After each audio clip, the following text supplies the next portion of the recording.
We just had a meeting. I asked what my role would be, and he said,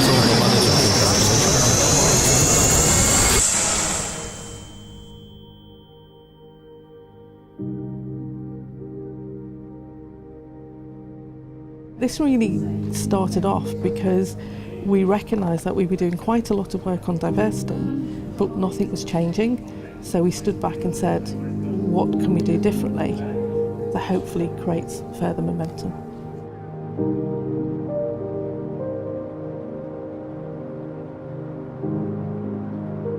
I have a 10-year-old son with dyslexia and I have a daughter aged 13. I want their futures to be determined by who they are and what they do, not by what they are and what they have.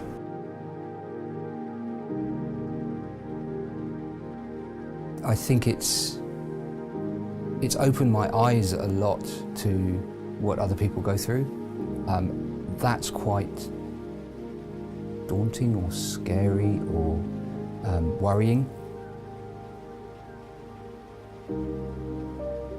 Talking to my daughter about what she wanted to do for the future, I suggested IT as a career to her. And she said to me, "Mum, that's a boy's job."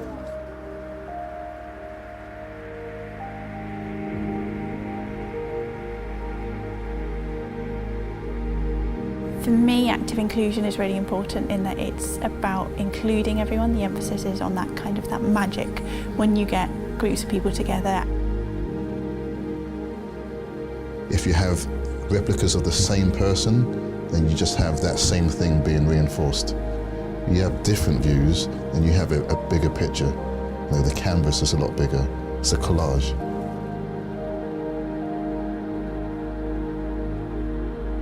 For me, looking inwards, it's about being able to, especially within the workplace, be able to be present as myself and to really turn up and to be able to concentrate on just delivering a great job.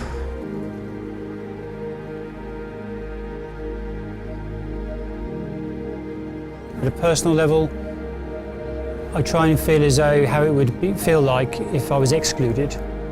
That wouldn't feel very comfortable, wouldn't feel very nice. I've grown up through Capgemini the last 20 years as a very collaborative, friendly organisation. As a middle-aged white man, I'd like to feel that other groups have a similar experience as me.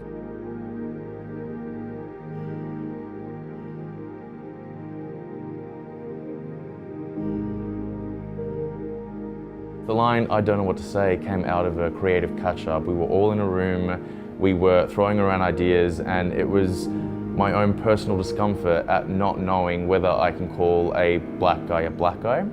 And the more uncomfortable that it made me, the more that I realized, I think the more that we all realized, that it's exactly, instances like that we want to bring to light. there's only opportunity. And here, I'm breaking stereotypes. I think it was really important to make our people feel a little bit uncomfortable, purely because I think the only way they can really understand what others are feeling is by just kind of, even if it's for 10 seconds, stepping into their shoes and, thinking about things from their perspective. So Think, Ask, Act we were really excited about because it really sums up where we want Activate Inclusion to go. So you've got a think element, which is really about raising awareness, getting people to think about, about inclusion from the perspective of others. Moving on to then Ask, where it's really not just joining conversations, we want people to start conversations and really get those conversations going.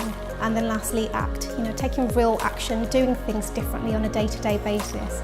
So we really do think just making loads of small changes to collectively make a really big difference.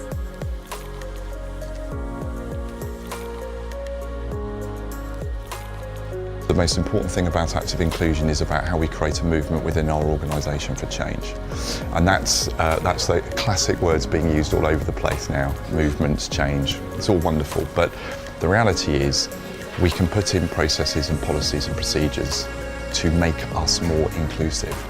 None of that's going to happen unless we choose to be inclusive. Let's be open, let's create the conversations. And for me, it's going to be lots of small actions that really come together and make a very big difference.